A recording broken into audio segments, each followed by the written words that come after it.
Hello everyone.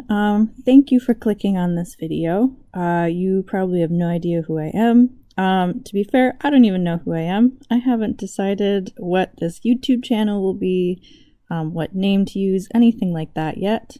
But I had a moment to sit down and record, a nice quiet moment, and I figured, well, might as well get it done and take that first brave step.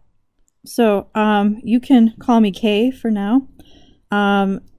I decided to do this YouTube channel mostly as a way to just talk about my thoughts and my feelings on the world and explore my opinions on things and just have a place to put them. I'm not really expecting a YouTube following or interest, but here we are. If you read the title, you know that this video is about things I wish I knew before becoming an art teacher. So I recently appeared on a YouTube channel called Teacher Therapy. It's run by an amazing woman named Trish.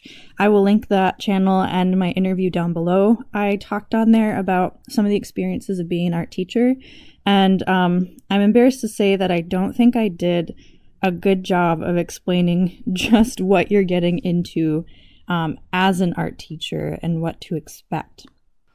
Hey there, this is Editing Me, quickly popping in just to clarify and make sure I really say it clearly that this has nothing to do with trying to detract from Trish or complain about her interview that she did with me. I really want to clarify that she was amazing and she did a good job editing me to make me sound so much more coherent than I was at the time.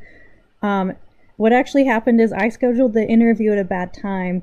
It was the week of Halloween, so Friday after Halloween, after a full week of students being absolutely insane, and I was so brain dead that I rambled a ton and I did not speak to a level that I was really satisfied with.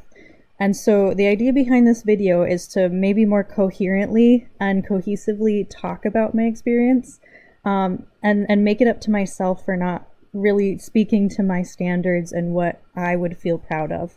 I'm still so thankful I did the interview and so thankful for Trish and her work, and I cannot recommend her enough. So my goal with this is to talk more about it, and specifically about what I wish I knew beforehand, and what actually might have stopped me from going into this field. So with that, I want to talk first and foremost about why I decided to go into this field. So I originally started school in a science math kind of area. I had plans to go into a field for science, and I started school and I got through my initial chemistry and calculus classes, and I was so miserable that I had to change. And I really did not know what to do because I was going to school in a time, number one, around when the economy was pretty bad, and we were kind of recovering from the recession, and people were still scared of that thing. It still kind of was on our minds, having lived through all that. And with that, art teachers and art fields were like a dime a dozen. Well, the field wasn't, but people trying to go into those fields were. You would probably say that for every job for an art teacher available, there was at least 100 applicants. And so it just wasn't a good fit. It wasn't smart. And so I had this plan to go elsewhere. And then when that plan failed, when I realized I just emotionally and physically could not do it, and I had to rethink and try and find something that aligned with me as an artsy person, I was terrified. And I felt really stuck. But my parents were so supportive, and I really appreciate them. They encouraged me to go into arts and just figure it out. And they knew I would land on my feet and I'd find something. So I listened to them and I did it. And I took this leap of faith and I went to school for art and art history. While I was there, I was a teacher's assistant and I absolutely loved doing that. I loved kind of helping students make those connections that they weren't getting and sort of channel together and sort of translate what the professor was trying to tell them with what their understanding was. That was really meaningful for me. I enjoyed it immensely, and I kind of thought, well, maybe that does mean teaching is the right field for me. If I'm in love with this, I want other people to know about it, and I love helping them make the connections to know and care and thrive. That must mean that teaching is the right place for me. So out of college, I took a teacher prep program, and I completed that in about 18 months, got my Tier 3. And actually, by the time I was taking my first class, I had been employed by a local middle school. And I was actually in the classroom before I had finished my first class, which is a testament to how desperate my district was to find anyone at that point. Post-COVID, art teachers, music teachers, all those people just disappeared.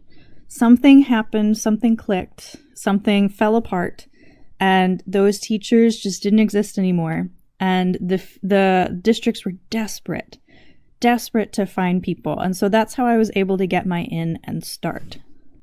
So as I'm teaching and as I'm working in the field, here's some things that people maybe tried to warn me about, or they talked about, but I didn't understand, or I didn't get informed to the level that I needed to make a choice for me. I want to clarify that I had several wonderful mentors along the way who were teachers who were trying to communicate to me the reality of what teaching is like, and they didn't do a bad job, but they told me things that I felt I could justify and I could accept. And they often left out the frequency of some of these things. And they just weren't things that mattered as much to me. So what I'm about to tell you guys is what would have mattered to me and what would have influenced me to become a teacher. So hopefully this helps you guys. It gives you some forewarning of what to expect. And here are some things that I wish I knew before becoming a teacher. Now, I should clarify, these are in no particular order. All of them really matter. But you know, they all kind of play their own part, and some days are worse than others. So it's hard to rank them. But I'll start with one of the first ones that I heard most often, and that is there are no funding for the arts. Now, my state is very, very heavy on arts. It's very well respected for arts, and it's known for promoting and funding the arts. And within the state, I live in a community that is very heavily involved in the arts. We are considered to be one of the top kind of promoters for arts. So it should come as a surprise to you that our schools are poorly funded, if funded at all, for our art programs. A lot of times our elementary schools are getting less than $1 per kid. I am lucky, I get about $2 per kid. And our high school, bless their hearts, they're struggling. I believe last year they were looking at having about $1.50 per student because their budget had been cut, and then they had funneled hundreds of extra students into their classes.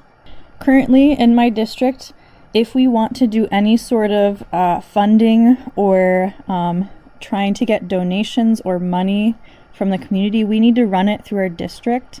And our district is very tight-fisted about what they want getting out. They do not want our community to know how poorly funded the arts are.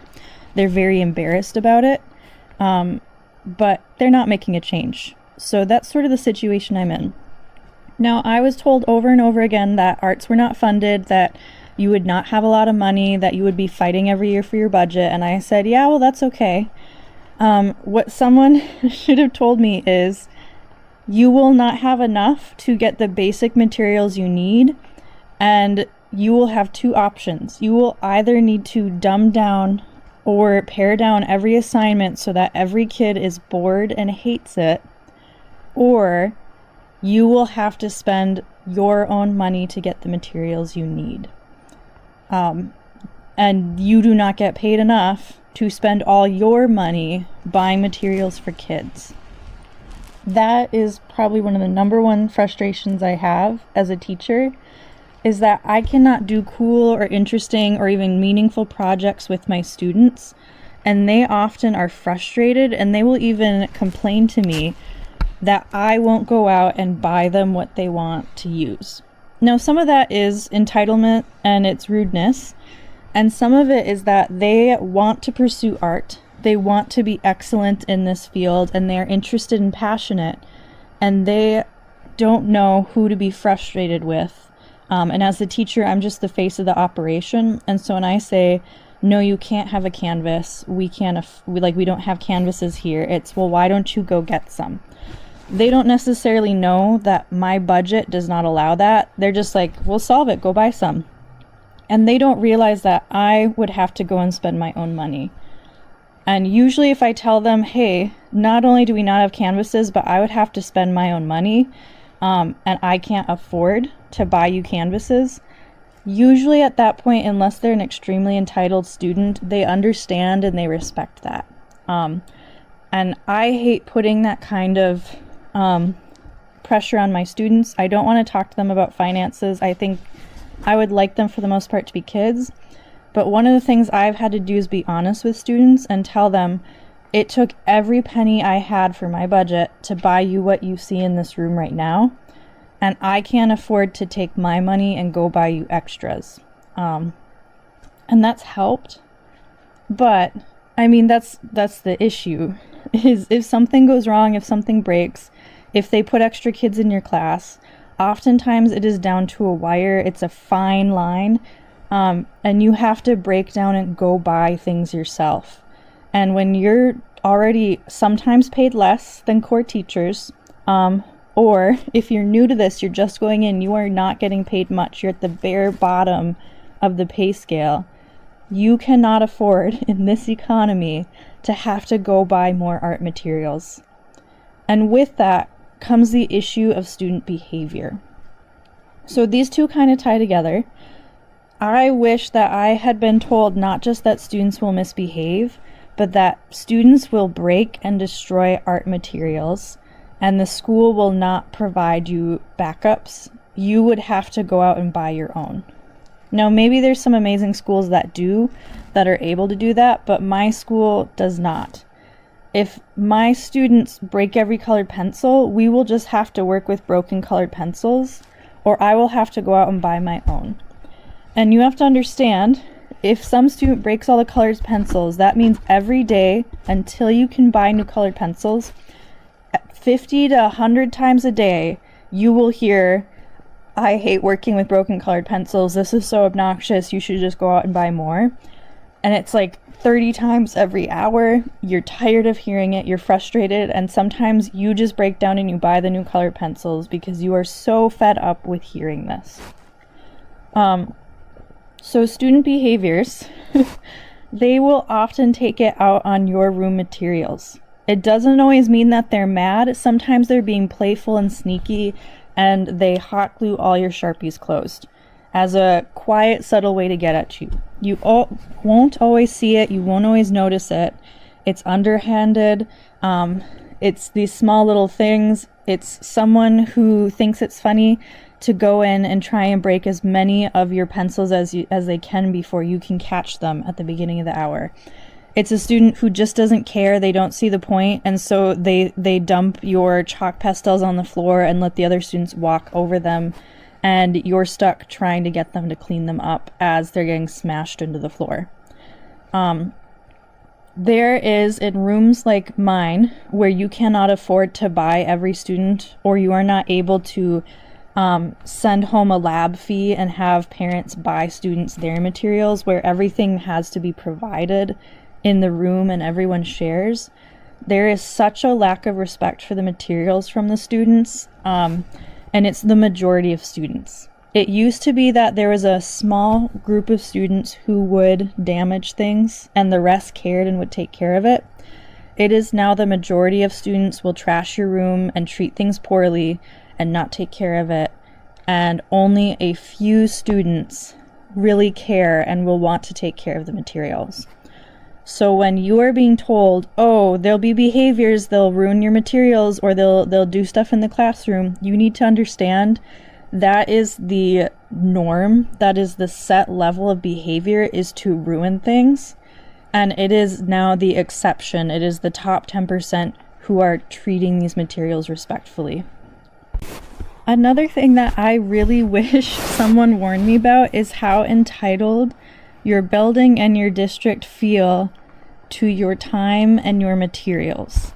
I do not have doors on my building.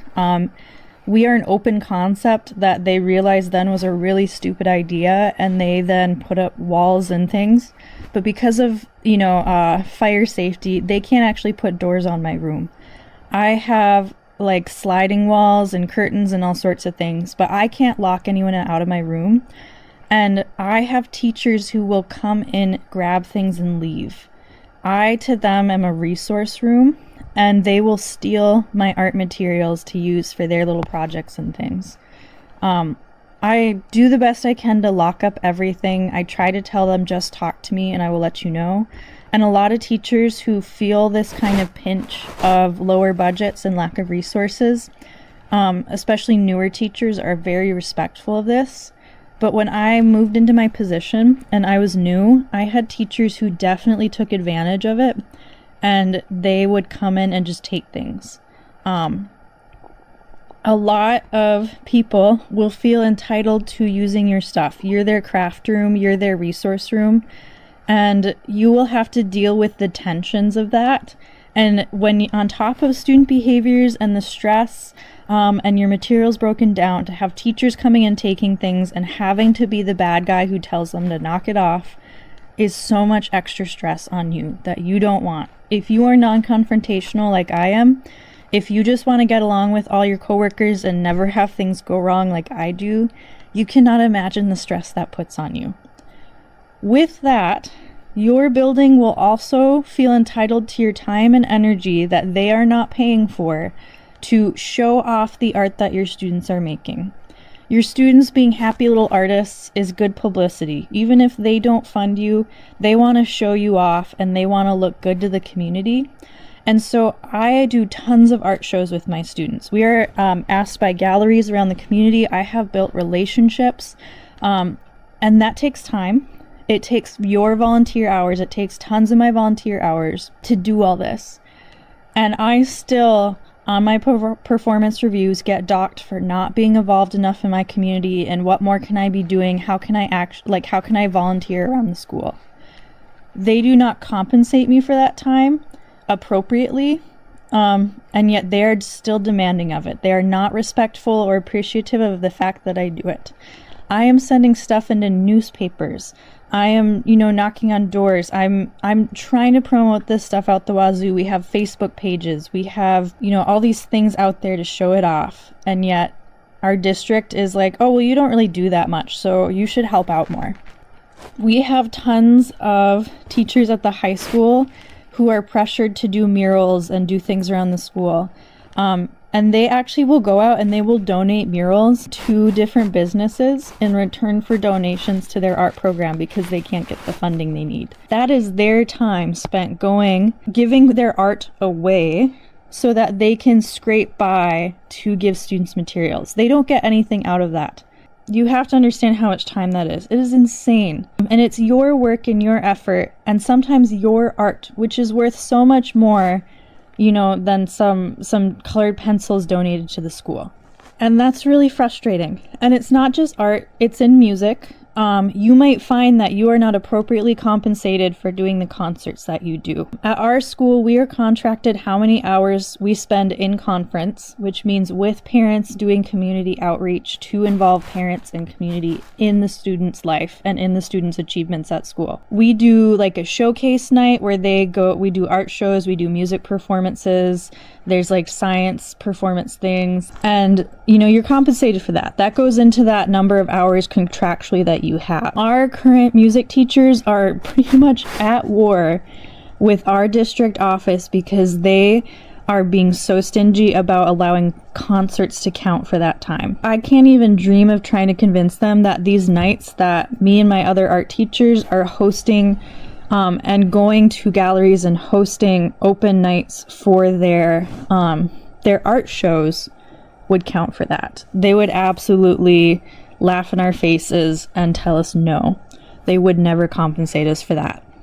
So it's this this entitlement to your time, this expectation for you to promote yourself and your students and to earn the money that you need to compensate your budget, but yet you're still never doing enough. You're still getting docked points. They're often unappreciative of this.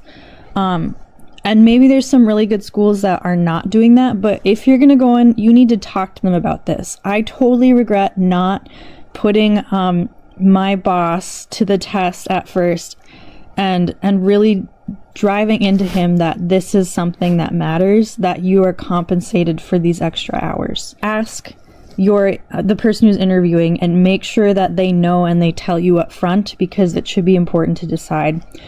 This is sometimes 20 to 40 to 60 hours of extra time that I am doing to prep for these things that I am not compensated for, just to score poorly on my community outreach for my evaluation, despite talking to my observation person, my principal, about it.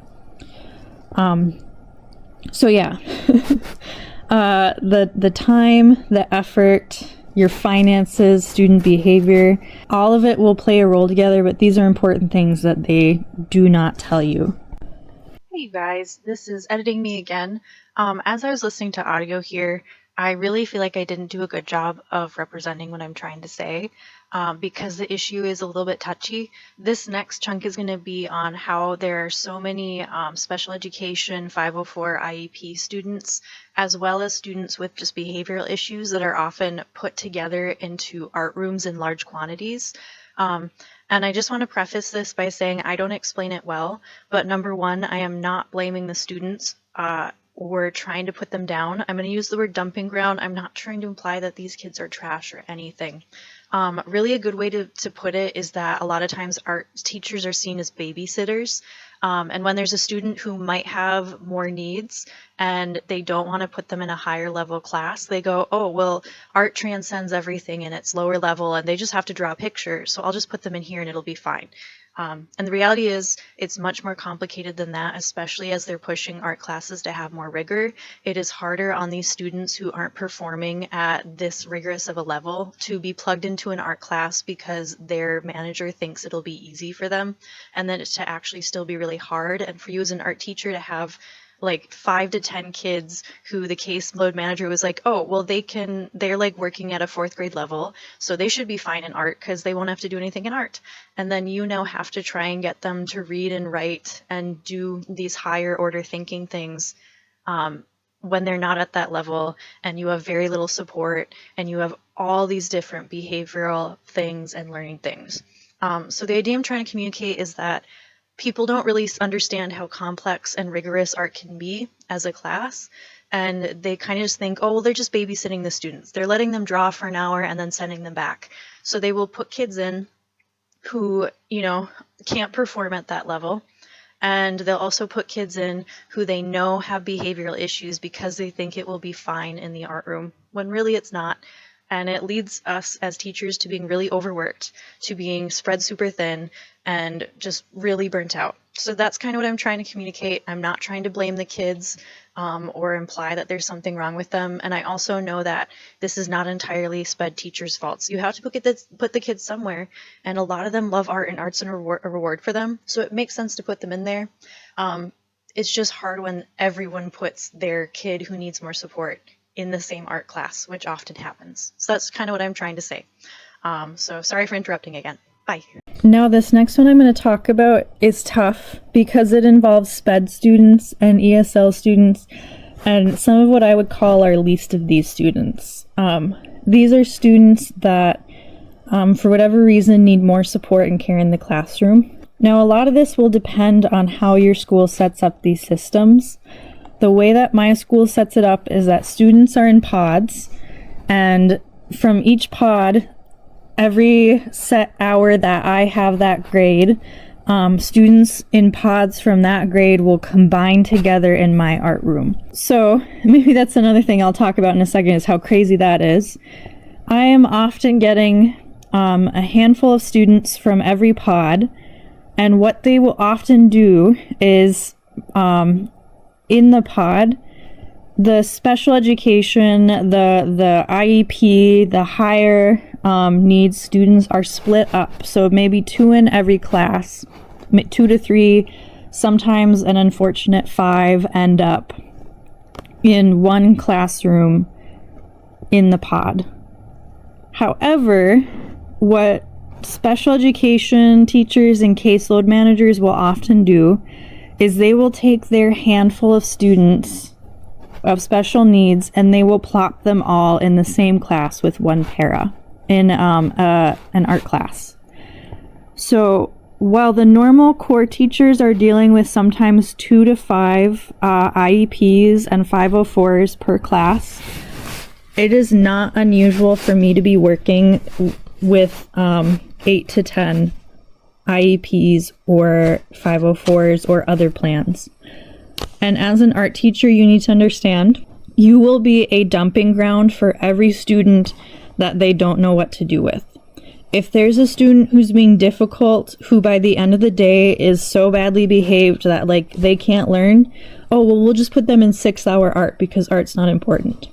You will become a dumping ground for bad behavior, for higher needs, for, oh, we don't know what to do with the student and they're not, like, we need a place to put them. Your behaviors are so much worse. Number one, because you are one of the first classes where they are not having to use you're a break from everything. I don't want to say you're the class where they don't have to use their brain, because art is very intelligent, it's very thoughtful, there's a lot to it. But you are a class where it is a break from the norm for the first time, and students get to breathe. And so they are already insane and crazy. And if, like my pod system, they are combining pods and sending students from every single pod to you, they are so excited to see their friends that they don't normally get to see. They're bouncing off the walls, they're chatty, they're super excited anyway. And then they are dumping all the students they don't know what to do with in there because, well, it's art.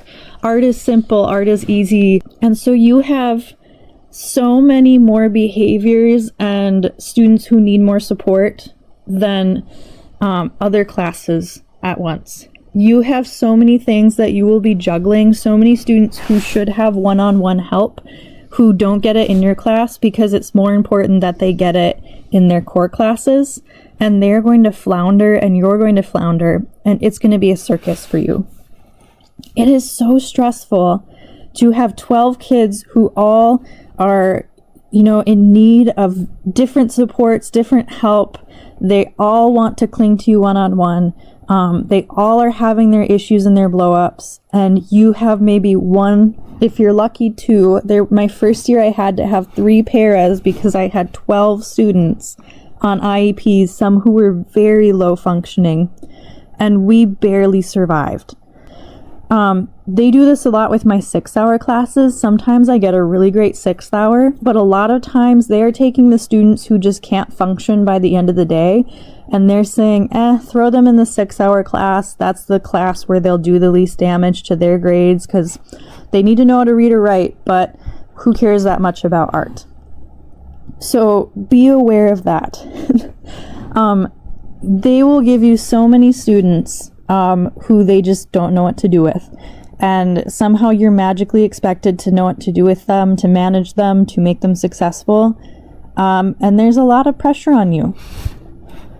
Now, another area of this is that not only does the school and the other teachers not know or value you as much and won't, treat your class as seriously, but you will have parents who feel the same. Your school and your parents will probably challenge you. And again, this is something I was told. It was some people just won't value art.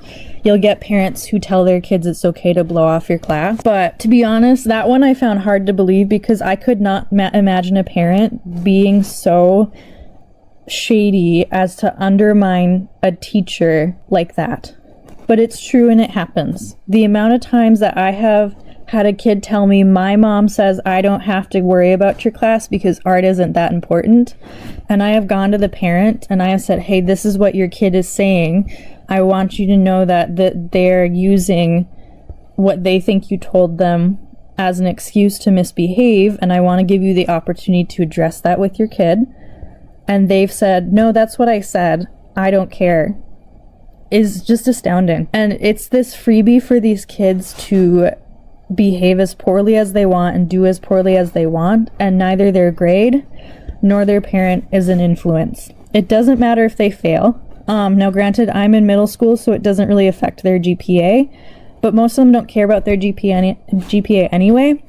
There's no way that a student is held back if they fail. So a failing grade is worthless in my class. It does absolutely nothing. They will be pushed on to the next class no matter what happens. But to have parents, the last line of defense for me is a parent saying, I don't care what class you are in, you are building the integrity to be able to follow through and do something to the best of your ability because it is good for you to know.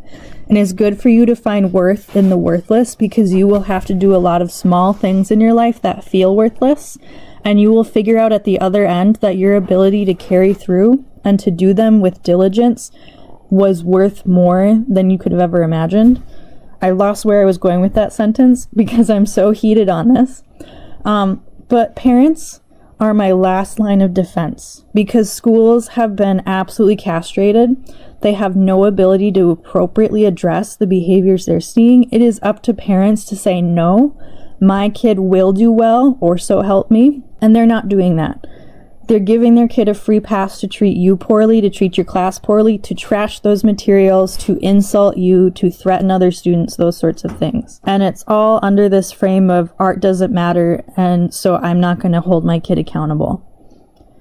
And so you're dealing with that. You have these teachers, these professionals who are so overworked. I don't want to dock them, but they also do not value art as much. They're concerned about their kids learning how to read.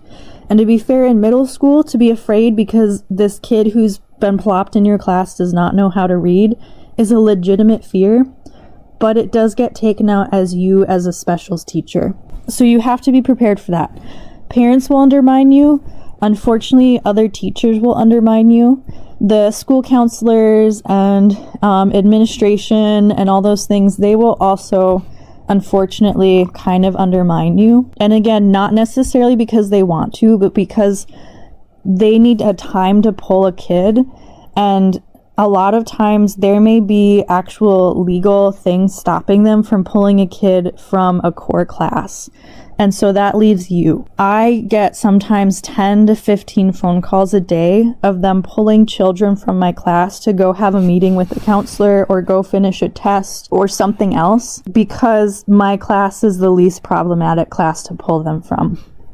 A lot of times these kids are failing my class. Usually if they're failing art, it's a good indication they're failing their other core classes. But rather than have them stick in my class and figure out and put things back together and pass my class, they will pull them to try and help them pass their other classes. And you have to kind of accept that you will play second fiddle and that you are just inherently less important to your school, to other teachers, to parents than their core classes. And I've had some amazing parents, some amazing teachers, some amazing admin who will stand by me all day, but that is more an exception than the norm. I'm sorry, my recording device keeps slipping because I'm just holding it up with my knees, so my audio is probably all over the place. But yeah, you have to just expect that you are less important, you're going to be undermined a little bit, and you're sort of fighting for the respect that you need to do your job well. Now, the last thing I want to talk about as far as things I wish I was told applies to all teachers, not just art teachers. And that is that if you are a good teacher who has empathy for your students, you will be a tortured soul. And nobody told me about this. Nobody told me that the cost of actually caring about my kids is that I would lose sleep almost every night, that I would tear myself apart and blame myself for every time something went wrong in the classroom, that I would be too sick to eat from the anxiety and the stress of possibly failing them or letting an issue happen, and that I would have panic attacks, that I would be left going home crying, that, my life would be torn apart and I would be left distraught, solely because I care about my students. And I think if someone had told me how much you will take on the emotional burden of your students' failures and of their misbehaviors, I might not have cared. But when you pair that with the reality that now students behaving well is the exception, not the rule, you are left distraught, torn apart, emotionally battered all the time. Teachers or young people going to teaching, especially my art teachers, I need you to know, a lot of times as artists, we tend to be more emotional. Often we're more reflective and involved in our emotions just because that's what the art field tends to promote. I have cried more as a teacher than I ever have because of student misbehavior, and not necessarily because it's so bad. I've had some really good classes where the worst thing that happens is some kid hot glued like 3 pencils together. But that hot gluing of those pencils felt like such a failure on my part to guide these students, to help them be better, to make the best choices, that I broke down sobbing. Some of it's that you're so overworked and tired that your emotions are all over the place, but it's because you care so much and you are so empathetic that you'll blame yourself for everything. It is always your fault. If you were just better, then these students would not have done so poorly. Then they'd behave, then they'd succeed, then they'd be happy. And your teaching programs and your professional development and your principles and all these things will kind of support that toxic mindset. I have felt so gaslit and battered simply by the school culture that exists. The culture of education says that if teachers just fixed themselves, their students would be okay. And because you love your students and you care for your students, you'll bend over backwards for them, and you'll blame yourself, and you'll try to turn yourself inside out to make these students okay because you love them and you want what's best for them. And the reality is that their parents are failing them, their society is failing them, the internet is failing them. There are 100 things, 100 reasons why these kids are not okay, and very few of them are that you didn't do a mindful moment every morning this week. Do those things help? Are they valuable? Yes. But if you, for the love of God, cannot remember to fit a mindful moment into your morning routine for your first hour class, and they went and they chopped up or ripped up all your paper while you were in the back trying to stop little Timmy from eating the clay, that is not your fault. They will gaslight you that you should have done something. It's your fault that that behavior happened, that if you were just better, if you just did the mindful moment, that wouldn't have happened. The reality is that should never have been a possibility for a kid to think that ruining those materials was an option, or that eating the clay was an acceptable behavior. And there are people in their lives that should be teaching them that, how to regulate their emotions so they don't do those things. There are, so many things that should have happened that have nothing to do with you before it got to that point. But you'll blame yourself and you'll tear yourself apart, and you will stand there while other people do it to you and take it. And the emotional battering, the emotional abuse that you will suffer, not just from other people, but mostly from yourself, is going to be a lot. And that's not to say that what we do as teachers can improve our classrooms. There are 100 things that we can do, that we should do. It is up to us to educate ourselves, to know and see and test what will work best with our students. But I just need future teachers, people who are interested in the profession, to know that it is not your fault that students cannot function in an appropriate manner. And everything you do, every time you stop and you say, I want to help these students, I love them and I want them to do better and I'm going to try, you are doing more than they have in their lives in other ways. is the influences in their lives that are failing them. And you can't blame yourself for trying and not succeeding with every student, but you will. You really will. So right now, those are the things that I have listed, the things that I think are important, that I wish as an art teacher I had been told. I know at the end I got kind of heavy, but I just really wish that I knew these things beforehand. And maybe like me, you just need to experience it to know. But what I would encourage you to do, anyone out there who's thinking about being a teacher, before you complete your program, you should get a job on a variance if you can. My teaching prep program was nothing like the real deal. And had I not been in a classroom, I would not have been prepared. I would not understand what I was facing. So if you can, you need to get in the classroom and you need to experience what it's like without someone there to help you or guide you. You need to see what it's like to have to set your own rules and boundaries and systems and procedures. And being under a teacher, being a student teacher, doesn't provide you that. That is a stepping stone to the final result. But if you can, I highly encourage you work on a variance, see what it is like before you are in so deep that you will not be able to survive. You'll be $20,000 in debt if you do not go forward. Anyway, these are some of the things that I wish I had been told beforehand. And I hope that if you're considering teaching, that you click on this video, you hear me out, and these things help you the way I think they would have helped me to know.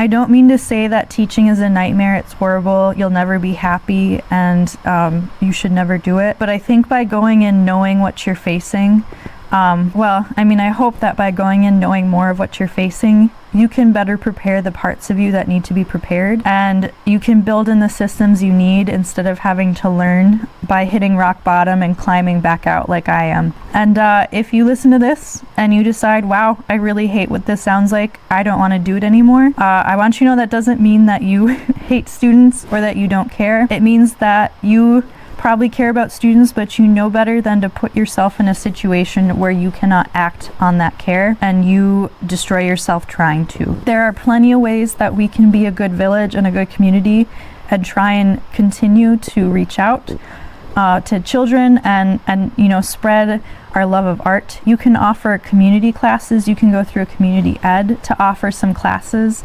You can reach out to the families you know and offer to do a private course for them. If you work with homeschoolers, you can talk to local co-ops about offering art classes. There are plenty of options available. I'm told that online learning has become very popular.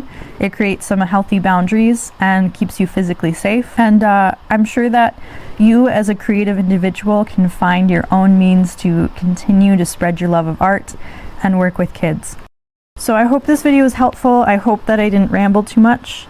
If you made it this far through, thank you. I really appreciate it. If you were watching the video, you'll notice that I'm just sort of messing around on an art program. Please don't take anything on there. I do seriously. I'm an amateur.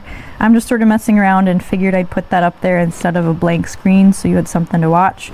But if you'd be interested in seeing more videos, more artwork, hearing more subjects, please do let me know. Depending on what you guys say, it might inspire me a certain way. Otherwise, I'll just start forging my own path and see what I come up with.